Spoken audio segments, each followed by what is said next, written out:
Cool. Done. Thank you very much.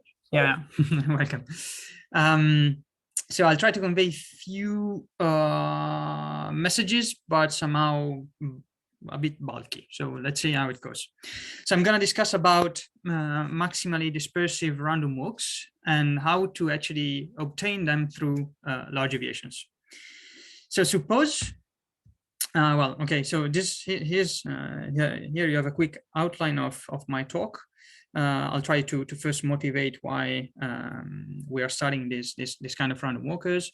I will introduce some large deviation, let's say, concepts in order to derive them, in order to derive maximum entropy random walkers, and then the last step is how we actually code them in a way, if you want. And then I'll go through the conclusion. So suppose you you want to spread information somehow the fastest, the most efficient way over a network. This, for instance, it's local information that spreads. So, for instance, if you have a node that contains some information, for instance, is it's healthy or infected state, or maybe this node needs to tell other nodes in the network tasks to perform. You want and if, for instance, you want this information to spread through the network the most efficient way. Here, the most efficient means the quickest and the most homogeneous. So this is our goal. Okay, can we find such a stochastic process that really spread the information this way? Of course, if there is no homogeneity involved and you really just want to target a node and you know the full topology of your network, then the most efficient way is just to in general is just to take the shortest paths. But here, this is not what we wonder. Here we really look at stochastic processes and how they spread over networks. So you can imagine, for instance, to have as we see here, okay, in this picture, as for instance, indeed, to have bits and tokens, okay, position on each and every node of your graph. And suppose you can somehow you can displace M, okay, capital M of these bits from one node to its nearest neighbor nodes.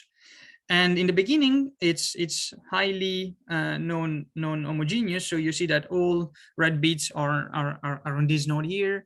All green ones are here. The blue ones are here, and so on and so forth. And now you try to perform let's say a stochastic spreading of these bits over the network, and you may end up with different configurations, right? So you may end up at the next time step with the configuration A or the configuration B. If we were to say like the one that has somehow that is the most homogeneous among these two configurations, we would take the one where we see the colors are most spread over the network, over the states we see. So I would say that it's the configuration A. Well, we can also somehow formalize this, and we can actually somehow measure this homogeneity just by calculating a sort of entropy of this color distribution. So really what we are doing here is just looking, this entropy is H, and we can just consider somehow the Shannon entropy, and we are just averaging it over. So this is Hi is the Shannon entropy associated with a node, and we are averaging it over all nodes of our network. So somehow the highest the value of this entropy, the most homogeneous is the color distribution. Okay, so I won't focus on this formulation of the entropy anymore, so I won't go into details here. We will use another one, which is actually algebraically the same of this one, but we will have a look at it later. So now we really wonder, what is this protocol, this dynamical, this stochastic process that maximizes H? So this stochastic process somehow controls, it's basically the transition rule for each and every token in our network. So if we consider it to be, for instance, an unbiased random walk, this is a fully, let's say, perhaps the most random local process we can have on a network, in the sense that if you take one token, this will move on a nearest neighbor nodes with let's say, it will pick a nearest neighbor node with from a uniform distribution. So somehow the unbiased random walk, it's true, it maximizes entropy, but it does so only locally. What we want here is something different. We just do not want to maximize this entropy, this homogenization of colors locally around a node, but we want to have a sort of a global maximization of the entropy. The fact that we need something global, it's really quite enough to say, okay, the unbiased random walk won't work for this, because it really just depends on the nearest neighbors and nothing more.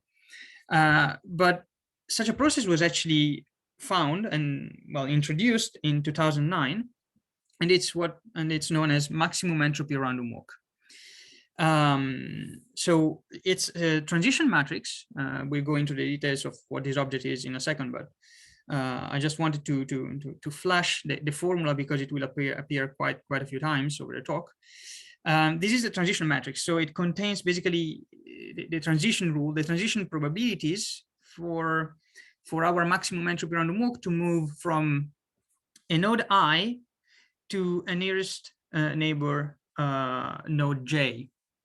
And you see that it is not just an unbiased random walk, because this transition rule does not only depend on the degree, on the connectivity of the node we have, but it contains these two objects here. So we have R1 and theta1.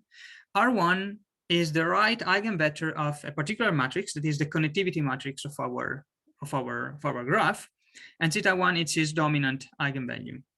So you see that now we have a maximum entropy random walk. This was proved as I said back in 2009, but although it moves locally on the graph, that means that if you pick a node, and you put your maximum entropy random walk on that node, in the next time step, the maximum entropy random walk will just jump on one of the nearest neighbor nodes, but the probability to jump on a node will depend on the global, let's say, information of the network. So it will depend on the full topology of the network, which comes into the transition matrix as the right eigenvector.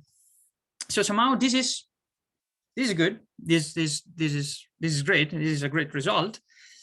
But in a way, if you do not know the network you're traveling, if your maximum entropy random walk does not know the network is traveling through, then or maybe it knows that, but the network is very big, so it can be a heavy process to deal with, even computationally speaking, because you need to study a spectral problem that is related to the adjacency matrix. So now the question is really the following. So suppose you find yourself in northern Italy in an unusual winter day, and you really do not have any information about what is around you. It's all foggy, right? So you can't really see farther away than maybe a couple of meters from you. Of course, I'm exaggerating, but it's just a sort of nice picture. And now, but you still want to somehow move the most homogeneously through the network of states around you then the question is, can we actually find a fully local process, meaning that a process that only uses local information to spread on the network, and at the same time is able to globally maximize entropy, meaning to reach a state that is the most homogeneous in time. So a first approach to solve this problem came in 2011 by Roberta Sinatra and collaborators, and they thought, okay, instead of using an unbiased random walk, we will use a biased random walk, biased on the first or second nearest neighbor information. So on the information we can see around us. And the way, but the way they built those random walkers was somehow there was no theory in the back, in a way. They just tried, and it seems actually they got quite a very good result, because they could show that it is really just local. Maybe yeah, it is really just very much local information around you that determines the maximization of the entropy. Indeed, those biased random walkers they implemented, that were really just biased on first or second nearest neighbor nodes, they showed to be quasi maximum entropy random walkers. What we try here, and what I will try to convince you about, is that we can have another approach. Maybe we can somehow build some theory that allows us to generate these maximum entropy random walkers with only local information. And we've shown, so this what most of the things I'm gonna tell you, well, not most, but some of the things I'm going to tell you are based on this paper. This has got this has been recently published in PRR, and with great collaborators. So this is Gabriele Di Bona, is a PhD student in London.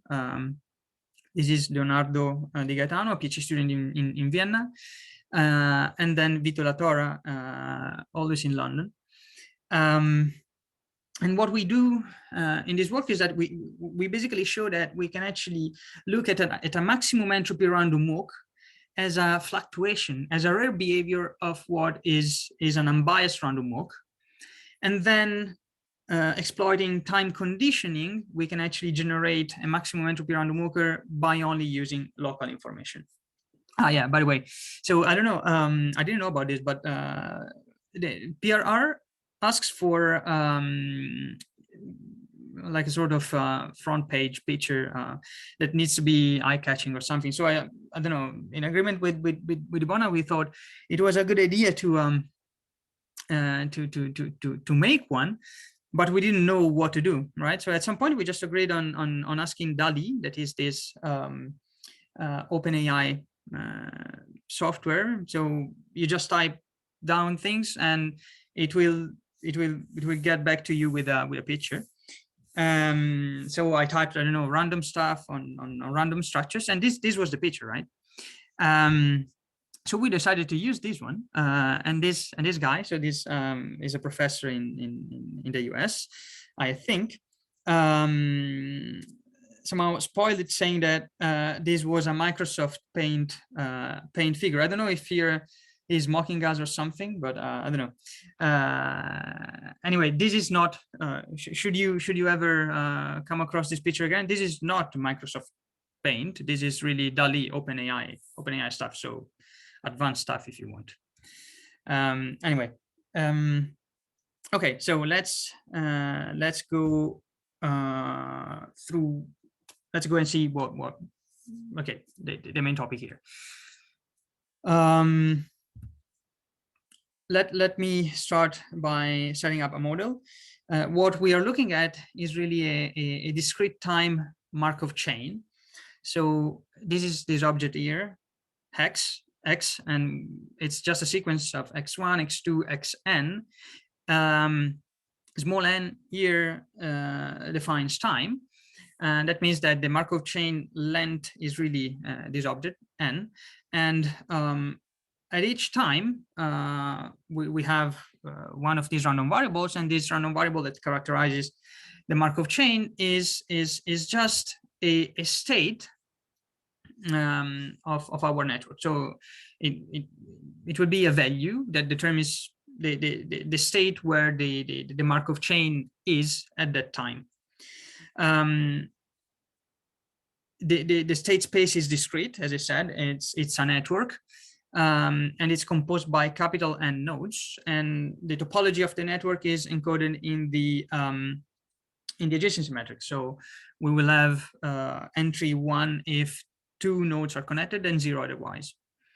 Then we can also define the connectivity of a node, the degree of a node, and this is Ki, and it's basically just the sum over the columns. A fixed row we sum over the columns, and this is the of our adjacency matrix, and this is the degree of our node. And then we have yet to describe the dynamics. So how is this Markov chain moving on our graph is according to this transition matrix pi ij. And this is really the transition matrix of an unbiased random walk. So our Markov chain here is really represented just by an unbiased random walk. And we have a denominator aij. So it is possible to make a jump from a node to another one only if these 2 nodes are connected.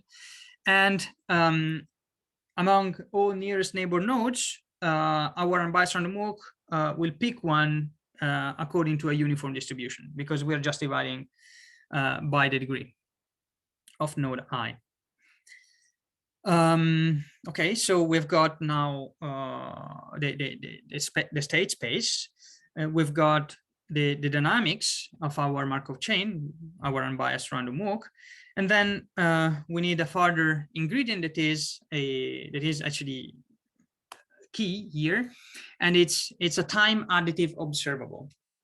So it's not a random one that we choose. It will be clear in a second why we choose this one. We call it Cn, and it's just if you look at it, it's just a sort of mean value. It's a running mean.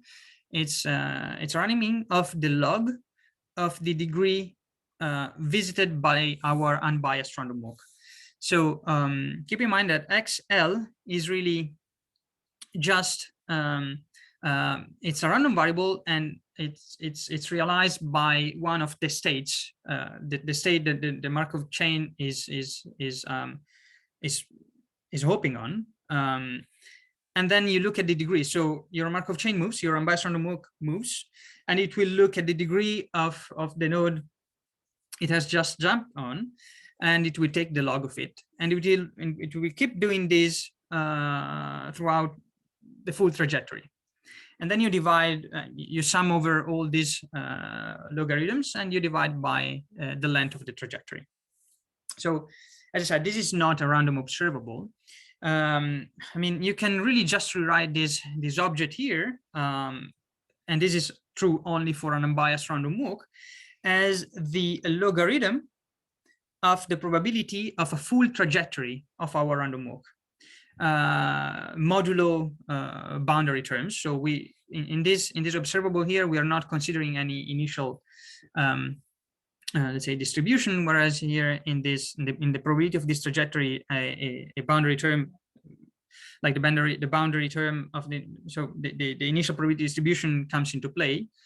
But really, once you divide just by the length of n, the boundary term becomes negligible. And so we can actually interpret this time additive observable as somehow the entropic content of a single unbiased random walk trajectory. Entropic content just really in a sort of Boltzmann sense, if you wanted to, suppose you have let's say a state, a trajectory, let's say a trajectory space, and in this space you have again all possible trajectories, then you're just gonna take you define a probability over these trajectories, you take the log, and this is somehow reminiscent of Boltzmann entropy in equilibrium stat mech. Now, this object here is pretty interesting for us, because if we now just take an ergodic average, so we take many different paths, we average this thing over these many different paths, and we take the limit of for time that goes to infinity. What this observable converges to is this object here that I call HU, and this is really the entropy. It's called as Kolmogorov-Sinai entropy production rate. It also takes this this form here that you may have seen or found, for instance, in many books as I don't know, the Cover Thomas or information theory books. And it's really just telling us that an unbiased random walker will somehow, let me use this term here, dissipate, although this is not really a dissipation in the non-equilibrium sense, but dissipate this entropy typically. So again, we've got our Markov chain on the state space. Then we look at this observable. This observable is the entropic content of a single unbiased random walk trajectory. If we now take the long time limit of that observable, we have a convergence to a certain value that is, it's known as Kolmogorov-Sinai entropy rate for the unbiased random walk. So we are not really saying much here at the moment. And now actually, the important thing is that we do not just look at the infinite time limit. Okay. Now we fix time. If we fix time, and that time is not infinite, this object here, this random variable, will fluctuate. So it will have a certain distribution. And now we ask whether a fluctuation of this random variable here can actually be related to a maximum entropy random walk.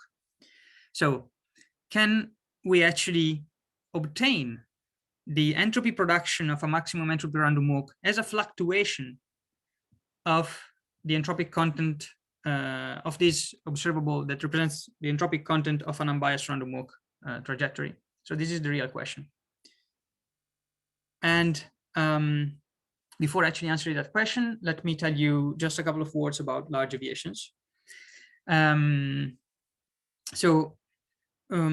In our case, we are looking at an observable that is indeed this Cn.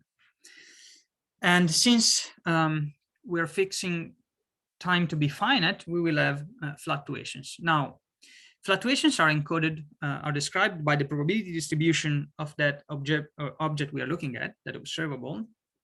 And in the, let's say, in large deviation theory is really about the dominant scaling behavior of this probability distribution. Now, if this dominant scaling behavior is exponential in time, and so it takes this form here, then we can say that the large deviation principle holds for our observable. You see that there are two ingredients entering this scaling here.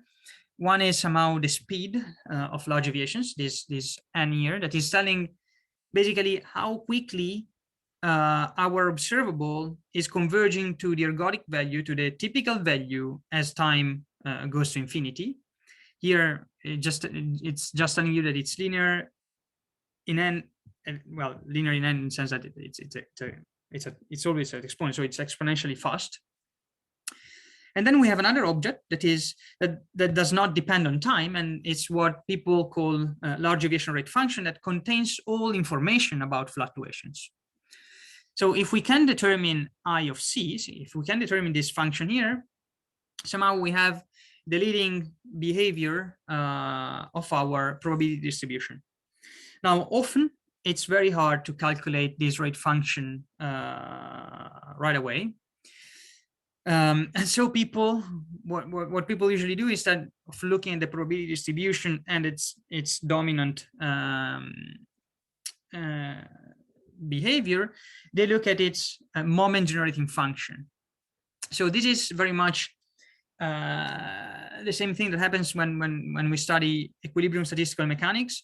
And on the one hand, we are in the microcanonical ensemble, and we cannot really calculate the microcanonical entropy. You can think of this rate function as indeed a microcanonical entropy. And then what people do usually is that, okay, we cannot really do anything microcanonically. We change ensemble, we introduce a parameter that is the inverse temperature, and we go and look at the canonical partition function, which corresponds here to this moment generating function. And then by a Legendre transform, so we now calculate the canonical free energy, and then by a Legendre transform, we go back to the microcanonical entropy. Here is basically the same. We now look at the partition function. It is this moment generating function. We have introduced a parameter that is the non-equilibrium, let's say, version of the inverse temperature. It's S. Indeed, this is often called as S ensemble. And now, if we can have a dominant scaling behavior of this kind in the probability distribution, we will also have a very much similar dominant behavior in the moment generating function. And now we calculate this lambda S. This lambda S is called scaled cumulant generating function. It's just a generating function. It's basically our non-equilibrium, if you want, free energy. And then once we have lambda S, we can go back to I of C just by a Legendre transform. And here it's a plot that shows this. So on the left we have this generating function lambda S, and if we take the derivative of lambda S at a fixed S, we get actually C on this other plot, and this is called Legendre duality. We can discuss this later if you're interested in these things. Otherwise, it's not really important for the talk. But I just wanted to tell you a couple of words, because for the rest of the talk, we will mainly focus on this lambda S. And what is important here is that lambda S, as much as I of C, contains all information about our fluctuations. All information, let's say, information that relates to the likelihood of fluctuations. There is something else actually that we need. It's not just about the probability of a certain error event to appear, but it's also important to understand how physically error event appears. So what are the physical processes that lead to the appearance of an error event? So suppose you have, and this is what this goes by the name of driven process theory. Just a couple of words on this, because it's going to be an important ingredient for what we will discuss later. So suppose you have a one-dimensional stochastic process that is, I don't know, this thing here. You see many stochastic trajectories, and associated with this stochastic process, and suppose that this stochastic process is Markovian, you associate an observable, and this observable is A. Now you fix the length of your trajectories, and this observable will have a certain probability distribution. Now, if you look at the mode of your distribution, let's say often values of the mode are related to typical paths of our stochastic process, these black lines here. But if we instead of looking at those typical events, we look at rare events, so at things that happen in the tails, so like this red spot here, and let's suppose that we want to see them, right? So what we will have to do, we will have to take our Markov process and condition it on seeing, let's say, such a fluctuation at a certain time. If we do so, we will generate these red trajectories. These red trajectories are the trajectories that typically lead to the realization of a rare event. Now, if we put a hard constraint, such as this one, asking for our Markov process to visit a particular value of the observable at a certain time, then we can no longer actually say that the conditioned process now is no longer Markovian. Well, what actually the driven process theory tells us is that it is possible, however, to find another Markov process that actually generates this rare event as typical events. So it is possible to find another Markov process that is equivalent to this conditioned process. And this takes this interesting form here. Remember, pi ij is the original unbiased random walk matrix. And then you have an exponential tilting, that is this object here, this exponential s log ki. So we are really,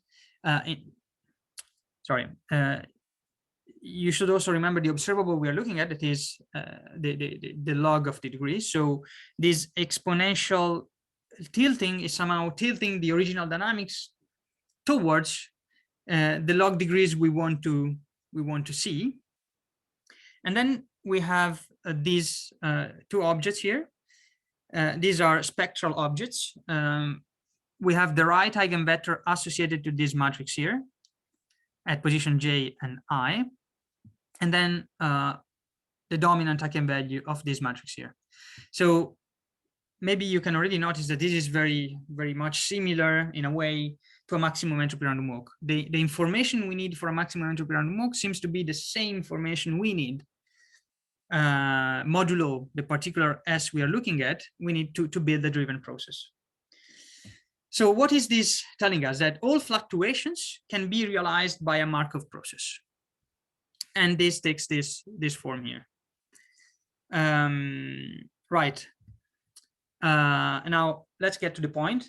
Let's build this bridge between maximum entropy random walkers and large deviations.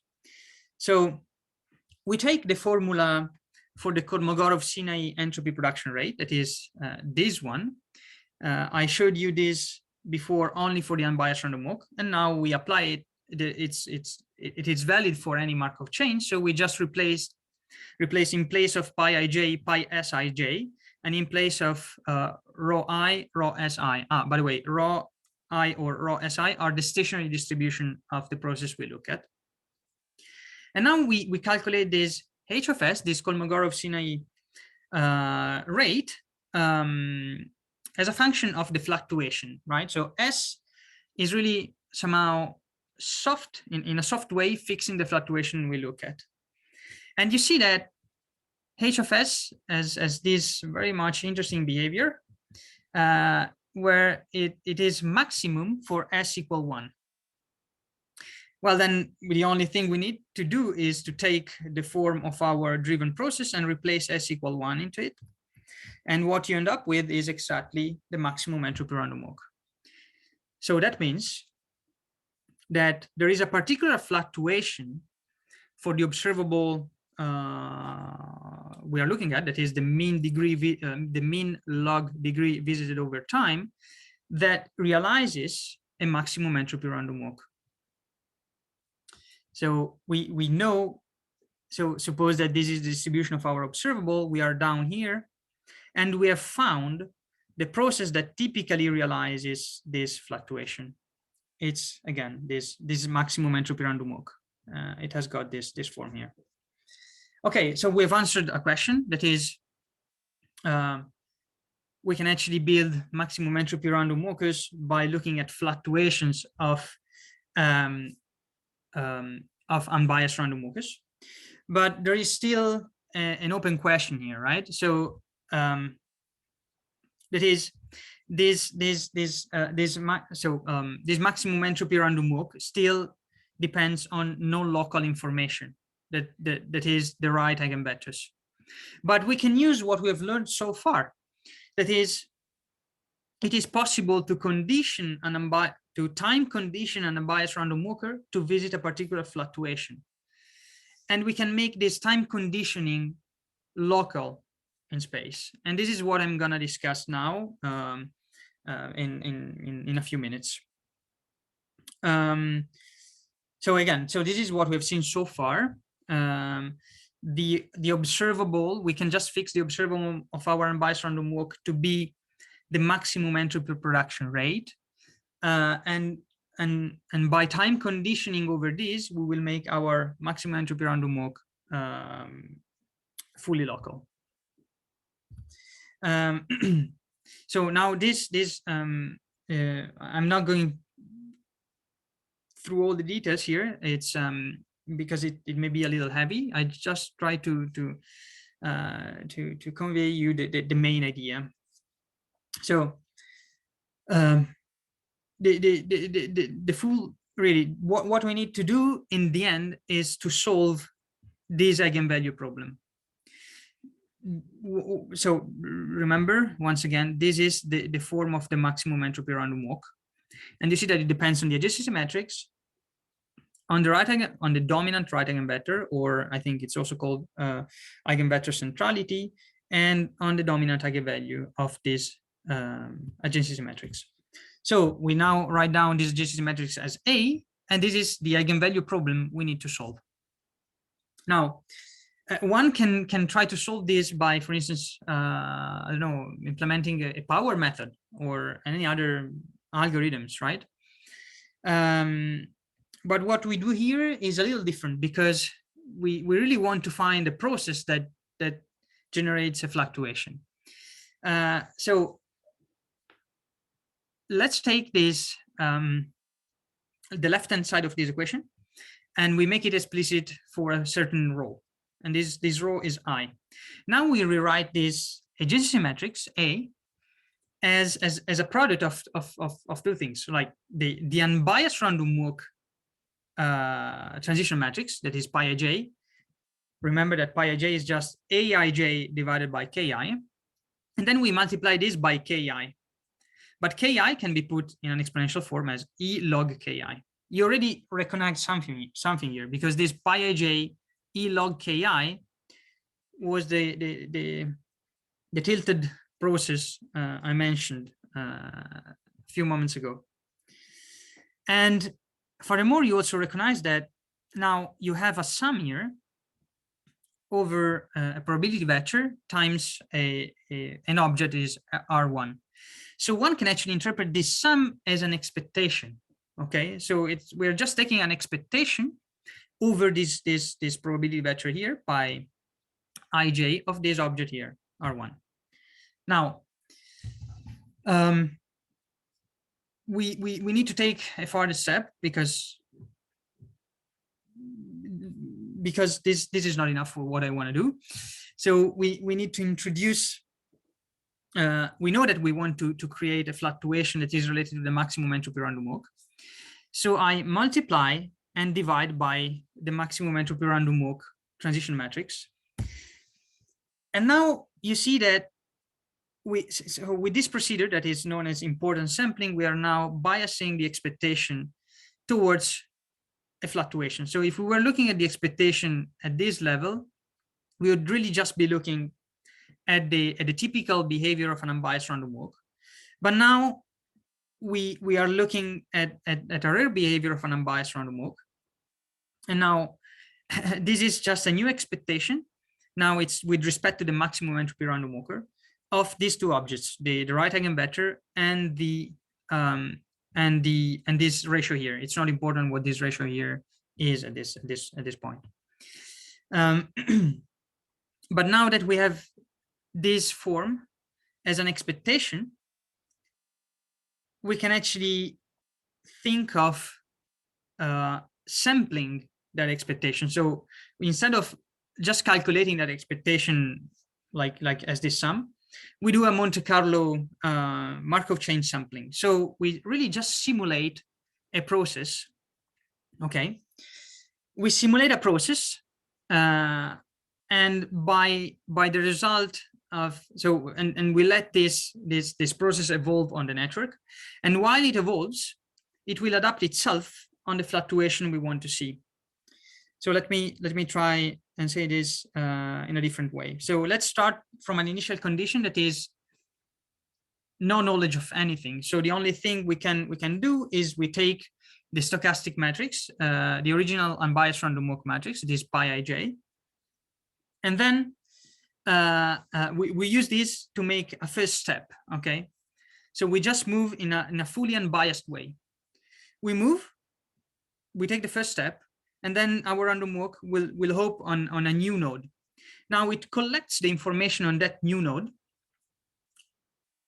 and it uses that information to update its transition matrix. Well, first the right eigenvector and then its transition matrix, because we know that we want to reach a fluctuation. So by the information we collect at each step, we can bias towards the fluctuation we want to look at. And this is the way we build a maximum entropy random walk just by using local information. So we let a process adapt over what it sees in a way, and then in such a way that it's biased towards certain fluctuations more than others. And in this case, the bias is towards the maximum entropy random walk. Entropy, the maximum entropy production rate. Right. This is basically the full idea, and I just want to see, and I just want to show you how this performs actually. So it's just going to be now a couple of plots. So in this plot, each column is I think each column is for a different ensemble of graphs. So on the first in the first column we look at Erdős-Rényi random graphs. In the second column we look at scale-free, I think Barabasi-Albert graphs, and the last column is related to an air transportation network. For each and every graph, what we do is that we run three different processes. We run an unbiased random walk, URW, a maximum entropy random walk, MERW, and an adaptive random walk. The adaptive random walk is this new process I just told you about. Now, we plot for each of these processes their entropy production, H, and we plot this as a function of the portion of, let's say, as a function of the number of links visited over time. So in this case, the maximum number of links is about 1,000. Even here, maybe 2,000, and here it's about 10,000. The maximum number of links visited. Now, we do also let's look at this plot here. You see that there's more than just 3 lines. It's 6 lines. For each solid line, we also have a dashed corresponding line. So the dashed corresponding line, it's the maximum entropy given that the process has discovered a certain portion of the graph. So suppose that we look at an unbiased random walk at this point here. It has discovered that portion of the graph, I don't know, 20 links. Given that it has discovered that portion of the graph, what would it be the maximum entropy of a process on that portion of the graph? This is the dashed line. The solid one is the empirical entropy production that we have for that process. So the one that it actually has. So you see that the unbiased random walk is always very far from the maximum entropy, and it never reaches it, not even when it has discovered the full graph. Of course, it's just an unbiased random walk, so it doesn't maximize entropy globally. If you look at a maximum entropy random walk, that is the orange line, you see that it's always far from it, but then it approaches it approaches a dashed line, and it actually converges to that dash to the maximum entropy when the full network has been discovered. We know this, right? Because we know that the way we build the maximum entropy random walk is by using all information of the network. And then we have the adaptive random walk, and you see that it's almost impossible to distinguish between the dashed line and the solid one. This is really telling us that actually the adaptive random walk not only behaves as a maximum entropy random walk when the full network has been discovered, but it's always maximally dispersive. It always maximizes the entropy, the Kolmogorov-Sinai entropy for all portions of the graph visited. And this is true for all these graphs, for scale-free and even for a real air transportation network. And below here, we just show basically it's the relative say difference at the level of the entropy production. And you see that an adaptive random walk is 3 orders of magnitude better than a maximum entropy random walk or an unbiased random walk in indeed reaching maximum entropy at any stage. And as a last thing, and it's just a very quick thing on the dynamics. So how does this adaptive random walk behave in time? So on the left, sorry, on the y-axis, we plot time. Time as a coverage time, but as a coverage time as a function of the links. So I don't know why I called L links here, and in the picture before it was M. Maybe M it was related to the nodes, but it's just plus minus 1, so no problem. Anyway, so how does the coverage time vary with the number of links? You see that for an unbiased random walk, so the unbiased random walk is this blue line here, and it's beneath both the maximum entropy random walk and the adaptive random walk, so the orange and the green line.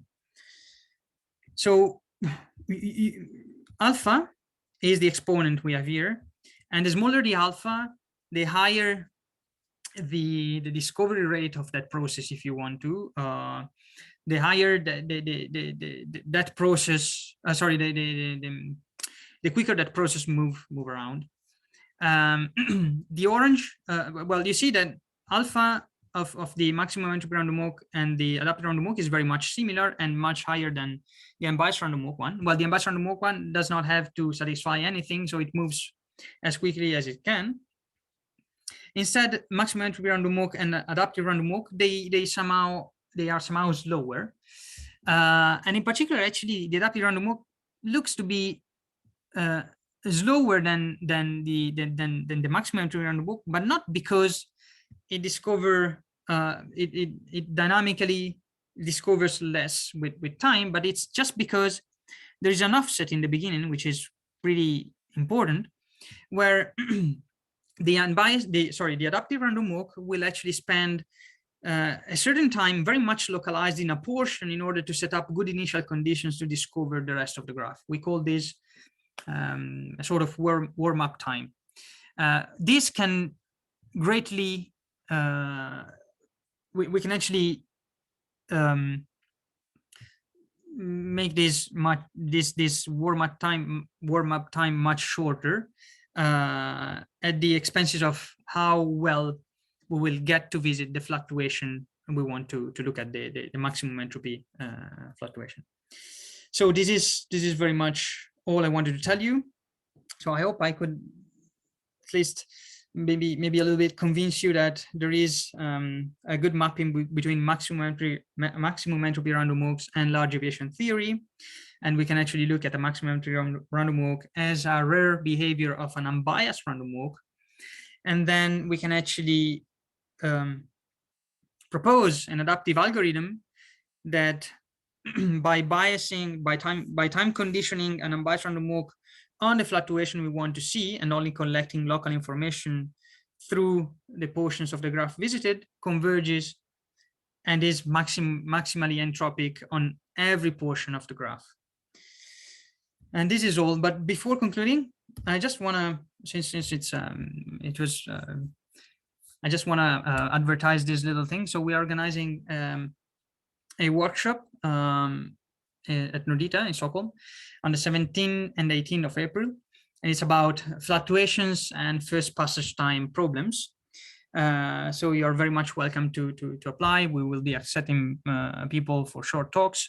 We may have some sort of finances also to cover for some expenses. This is the link. If you want to know more, we can discuss this later. And this is all. Thank you very much for your attention.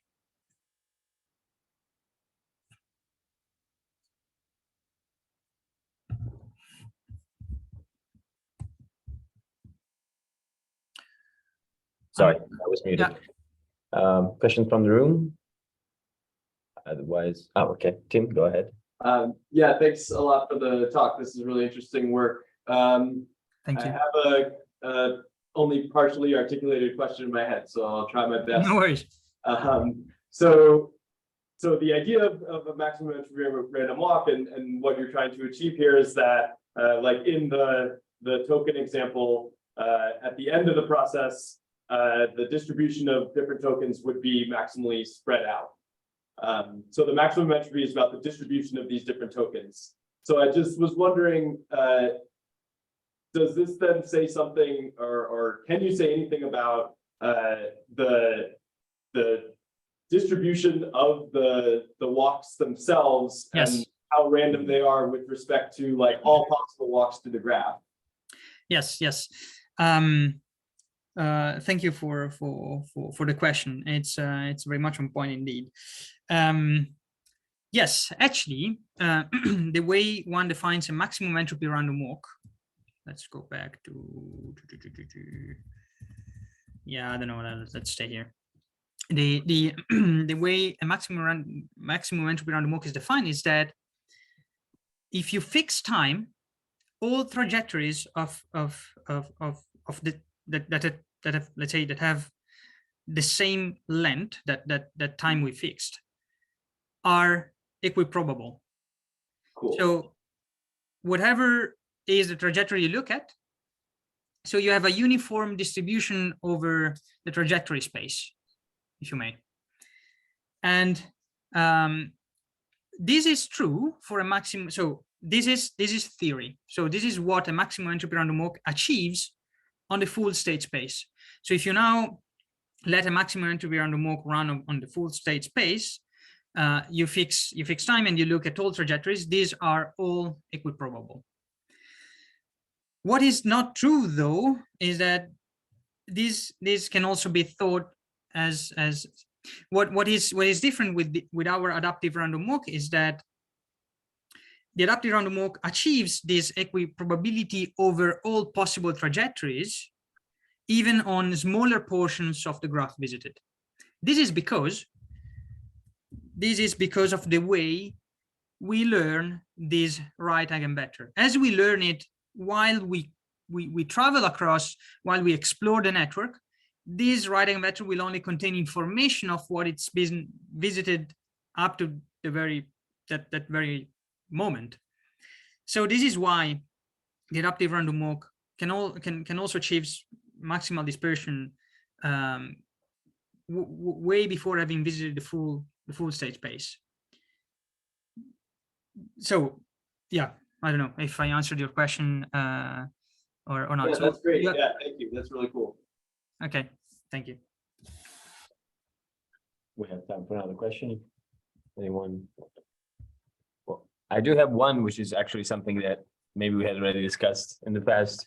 It's more of a curiosity regarding the adaptive random walks, which is what kind of physical process would this kind of adaptive random walks, in your opinion, represent, and what could this be used to model any specific?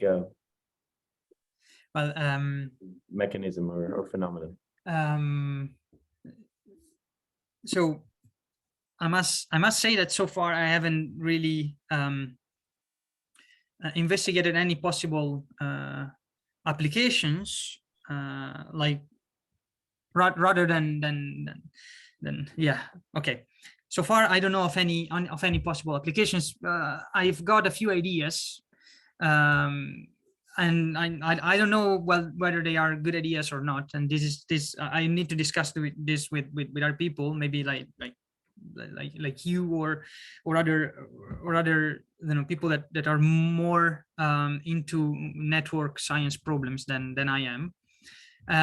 But I don't know, one thing that came to my mind at some point is that, or maybe this was even suggested by someone, is that one could actually look at this these colors has features of a certain population, and one could look at how the population moves across a network. The network may represent a geographical, I don't know, geographically may represent a country or neighborhoods of a city, and how these are connected, like geographically speaking.